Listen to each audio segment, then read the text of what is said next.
3.5 കോടി മലയാളികളും അഭിപ്രായം പറഞ്ഞതിനു ശേഷം ജനാധിപത്യപരമായി തെരഞ്ഞെടുക്കപ്പെട്ട മുഖ്യമന്ത്രിയാണ് നമുക്ക് ലഭിച്ചിരിക്കുന്നതെന്നും എംഎൽഎയും നടനുമായ രമേശ് പിഷാരടി കൊച്ചി കടവന്ത്രയിൽ മുഖ്യമന്ത്രിക്കും എറണാകുളം ജില്ലയിൽ നിന്നുള്ള മന്ത്രിമാർക്കും എംഎൽഎമാർക്കും നൽകിയ സ്വീകരണത്തിൽ സംസാരിക്കുകയായിരുന്നു രമേശ് പിഷാരടി.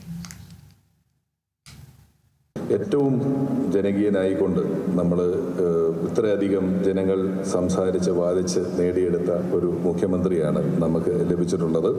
ആ ഒരു ധൈര്യം പലപ്പോഴും തെരഞ്ഞെടുപ്പിന് മുമ്പോ തെരഞ്ഞെടുപ്പ് നടക്കുമ്പോഴോ പ്രചരണത്തിൻ്റെ സമയത്തോ തെരഞ്ഞെടുപ്പ് പ്രഖ്യാപിച്ചപ്പോഴോ നടന്നപ്പോഴോ റിസൾട്ട് വന്നപ്പോഴോ നമ്മൾ മുഖ്യമന്ത്രിയെ പ്രഖ്യാപിക്കാതെ നടത്തിയ ഒരു തെരഞ്ഞെടുപ്പ് അതിനുശേഷം ഏറ്റവും ജനാധിപത്യമായി ഏറ്റവും സുദീർഘമായ ചർച്ചകൾ നടത്തി. ആരാണ് കേരളത്തിൽ ഇതിനെപ്പറ്റി ഒരു അഭിപ്രായം പറയാത്തത് എന്ന് ചോദിച്ചാൽ അങ്ങനെ ഒരാൾ കേരളത്തിൽ ഉണ്ടാകില്ല. 3.5 കോടി മലയാളികളും അഭിപ്രായം പറഞ്ഞ ശേഷം തിരഞ്ഞെടുക്കപ്പെട്ട ഒരു മുഖ്യമന്ത്രി, ആ മുഖ്യമന്ത്രിയുടെ കീഴിൽ ജനപ്രതിനിധിയായിരിക്കാൻ കഴിയുന്നതും ഒരു ഭാഗ്യമായി കരുതുന്നു. ഒരിക്കൽ കൂടി ഏവർക്കും നന്ദി.